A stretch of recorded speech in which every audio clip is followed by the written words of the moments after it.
ജന്തർ മന്ദറിലെ പ്രക്ഷോഭം, ധർമ്മേന്ദ്ര പ്രധാന്റെ രാജി, ലോക്സഭയിലെ ചർച്ച. ഒടുവിൽ പരീക്ഷാ ക്രമക്കേട് തടയൽ ബിൽ പാസാക്കി ലോക്സഭ. പ്രതിപക്ഷം നിർദ്ദേശിച്ച ഭേദഗതികൾ ശബ്ദ വോട്ടിനിട്ട് തള്ളി.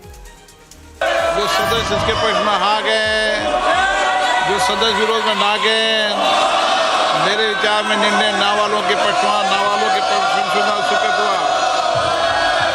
प्रश्न है कि विधेयक पर विचार किया जाए. जो सदस्य के पक्ष में हाँ गए, जो सदस्य विरोध में ना गए, मेरे विचार में निर्णय हाँ वालों के पक्ष में हाँ वालों के पक्ष में विधेयक पर. രാജ്യത്തെ വിദ്യാർത്ഥികളുടെ ഭാവിക്കായുള്ള ബില്ലിന്റെ ചർച്ച പക്ഷെ അത്ര സ്മൂത്ത് ആയിരുന്നില്ല. രാഹുൽ ഗാന്ധിയുടെ പരാമർശങ്ങൾ സഭയിൽ ഭരണ പ്രതിപക്ഷ ഏറ്റുമുട്ടലിന് വഴിയൊരുക്കി. വിദ്യാർത്ഥി, ഇഡിയറ്റ്, അന്ധഭക്ത് എന്നീ വാക്കുകൾ ചേർത്തുള്ള പരാമർശമാണ് എതിർപ്പിന് കാരണമായത്. താൻ ആരുടെയും പേര് പറഞ്ഞിട്ടില്ല എന്ന് രാഹുൽ ഗാന്ധി വ്യക്തമാക്കി. തെരുവിൽ കണ്ട യുവാക്കളുടെ ശക്തിയെ മാനിക്കണം, രാജ്യത്തിന്റെ ഭാവിയിൽ ആശങ്കയുണ്ട് എന്നും പ്രതിപക്ഷ നേതാവ് പറഞ്ഞു. She says they are absolutely convinced that they know everything. They believe that the universe is static. And they believe that knowledge emerges from inside them. They believe that they are God. That everything that is to be known is known to them. They are arrogant. They are arrogant. They don't listen. They don't respect other people's truth. So I said, what do you call these people? She said, I call them idiots. It's even respecting the rest of the universe. What about these idiots? She says to me, these idiots, they don't listen to anything anyone says. She says the other type requires an image. As that image is not true, because the idiot is trying to pretend that he is God, he has to create this massive image. Rahul ഗാന്ധിയുടെ പരാമർശം പാർലമെന്റിന് നിരക്കാത്തതാണ് എന്ന് parliamentary കാര്യമന്ത്രി കിരൺ റിജിജു പ്രതികരിച്ചു. मैं ये मानता हूं कि राहुल गांधी बहुत तरीके से ऐसा शब्द यूज कर रहे हैं, वो एक स्टूडेंट के नाम से ऐसा शब्द का इस्तेमाल कर रहे हैं. वो इस्तेमाल तो वही कर रहे हैं ना, राहुल गांधी जी ही कर रहे हैं. वो नाम ले रहा है स्टूडेंट का, स्टूडेंट का नाम नहीं बोल रहे हैं, लेकिन स्टूडेंट का नाम से इन्होंने जो शब्द यूज किया है वो अनपार्लियामेंट्री वर्ड है, और जो अनपार्लियामेंट्री वर्ड है उसका इस्तेमाल नहीं कर सकते हैं, और उसको हटा देना चाहिए. और बार बार एक ही शब्द को एक छात्र का नाम से बार बार इस्तेमाल कर रहे हैं, वो नहीं होना चाहिए. ഏതെങ്കിലും ഒരു അംഗം വിഡ്ഢിയാണെന്ന് താൻ പറഞ്ഞിട്ടില്ല എന്നതായിരുന്നു രാഹുലിന്റെ മറുപടി. RSSനെയും അമിത്ഷായെയും രാഹുൽ കടന്നാക്രമിച്ചു. ധർമ്മേന്ദ്ര പ്രധാൻ വെറും ബിംബമാണ്, യഥാർത്ഥ ശത്രു RSS ആണ് എന്ന് വിദ്യാർത്ഥികൾ തിരിച്ചറിയണം. രാജ്യത്തെ വിദ്യാർത്ഥികളെ വെടിവെക്കാൻ ആഭ്യന്തരമന്ത്രി ഉത്തരവിട്ടു എന്നൊക്കെയാണ് രാഹുൽ ഗാന്ധി ആരോപിച്ചത്.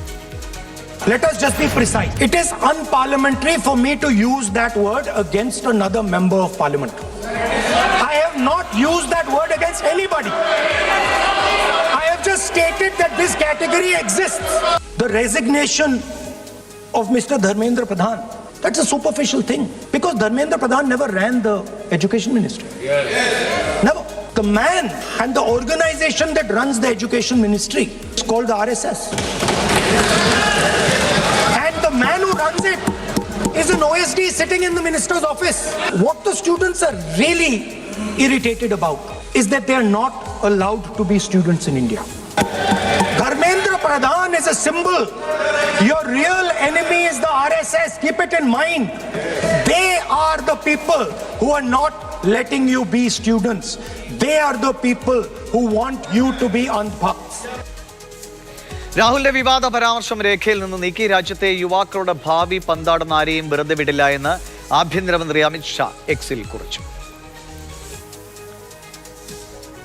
പി ബസന്തുണ്ട് ഡൽഹിയിൽ നിന്നും വിവരങ്ങളുമായി. ബസന്ത്, അങ്ങനെ വലിയ ചർച്ചകൾ, ബഹളങ്ങളൊക്കെ കഴിഞ്ഞെങ്കിലും വിദ്യാർത്ഥികൾക്ക് പ്രതീക്ഷ നൽകുന്ന ഒരു ബിൽ പാസ്സായി എന്നതാണ് ആശ്വാസം.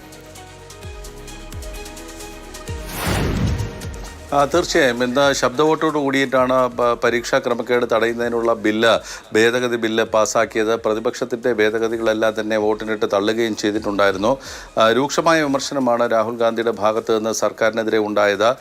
ധർമ്മേന്ദ്ര പ്രധാൻ എന്ന് പറയുന്ന വ്യക്തിയല്ല, RSS എന്നാണ് വിദ്യാഭ്യാസ മന്ത്രാലയം നിയന്ത്രിച്ചിരുന്നത് എന്നാണ് രാഹുൽ ഗാന്ധി ആരോപിച്ചത്. അതും OSDയിലൂടെ RSS ആണ് നിയന്ത്രണങ്ങൾ നടത്തിയത് എന്നാണ് രാഹുൽ ഗാന്ധിയുടെ ആരോപണം. മാത്രമല്ല അമിത്ഷാക്കെതിരെയും അതീവ ഗുരുതരമായ ആരോപണങ്ങളാണ് രാഹുൽ ഗാന്ധി ഉന്നയിച്ചത്. പ്രത്യേകിച്ചും വിദ്യാർത്ഥികൾക്കെതിരെ പെല്ലറ്റ് ഗൺ ഉപയോഗിക്കുക, ആ വെടിവെക്കുന്നതിന് ഉത്തരവിട്ടത് അമിത്ഷാ ആണ് എന്നുള്ള പരാമർശം ഇപ്പോൾ സഭയിൽ നിന്നും സഭാരേഖകളിൽ നിന്നും നീക്കം ചെയ്തുകൊണ്ടുള്ള ലോക്സഭാ സ്പീക്കറുടെ നിർദ്ദേശം വന്നിട്ടുണ്ട്. അതോടൊപ്പം തന്നെ അമിത്ഷാ പാർലമെന്റിലേക്ക് വന്നത് 30 വാഹനങ്ങൾ അടങ്ങുന്ന ഒരു വാഹന വ്യൂഹത്തിൻ്റെ പിൻബലത്തിലാണ്. മാത്രമല്ല വാഹനത്തിലിരുന്ന് അദ്ദേഹം വിറയ്ക്കുന്നുണ്ടായിരുന്നു എന്നുള്ള പരാമർശവും ഇപ്പോൾ നീക്കം ചെയ്ത കൂട്ടത്തിലുണ്ട്.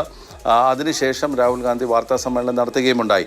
മറുപടി പറഞ്ഞ മന്ത്രി ജിതേന്ദ്ര സിംഗ് ആകട്ടെ രാഹുൽ ഗാന്ധിക്കെതിരെയാണ് ആരോപണങ്ങൾ ഉന്നയിച്ചത്. അതായത് വിഡ്ഢി എന്ന് സ്വയം കരുതുന്ന ഒരാളാണ് രാഹുൽ ഗാന്ധി എന്നുള്ളതായിരുന്നു അദ്ദേഹത്തിൻ്റെ നിലപാട്. മറ്റൊന്ന്, നേരത്തെ കിരൺ റിജു സഭയിൽ പറഞ്ഞത് വിഡ്ഢി എന്ന് പറയാൻ അദ്ദേഹത്തിന് പോലും അവകാശമില്ലാത്ത ഒരു സഭയാണിത് എന്ന കാര്യം കൂടി രാഹുൽ ഗാന്ധി ഓർക്കണമെന്നാണ് BJP അംഗങ്ങൾ രാഹുൽ ഗാന്ധിയെ പിന്നീട് ഓർമ്മപ്പെടുത്തിയത്. ഏതായാലും ബില്ല് നാളെ രാജ്യസഭയിൽ അവതരിപ്പിച്ചേക്കും. രാജ്യസഭ കൂടി കടന്നാൽ പിന്നെ രാഷ്ട്രപതിയുടെ അംഗീകാരം കൂടി ലഭിച്ചാൽ ഇത് നിയമമാകും. ശരി, പി ബസന്താണ് ഡൽഹിയിൽ നിന്ന് വിവരങ്ങൾ നൽകിയത്. ബഹളമയമാക്കാതെ കുറച്ചുകൂടി തുറന്ന മനസ്സോടെ പരസ്പരം കേട്ട് തിരുത്തൽ വരുത്തി നമ്മുടെ പാർലമെന്റിൽ ചർച്ച നടക്കുകയും അങ്ങനെ ഒരു ബിൽ പാസ്സാവുകയും ചെയ്തിരുന്നുവെങ്കിൽ അത് എത്ര മനോഹരമായിരുന്നു. മറിച്ച് എന്താണ് നമ്മുടെ പാർലമെന്റുകളിലും അല്ലെങ്കിൽ നിയമസഭകളിലും ഒക്കെ പലപ്പോഴും സംഭവിക്കുന്നത്? അവരവരുടെ വാദങ്ങൾ നിരത്തുകയും അതുമാത്രമാണ് ശരി എന്ന വാദിക്കലും അല്ലാതെ ഈ നാടിൻ്റെ ശരിയെയും സത്യത്തെയും കണ്ടെത്താൻ പലപ്പോഴും നമുക്ക് കഴിയാതെ പോകുന്നുണ്ടോ?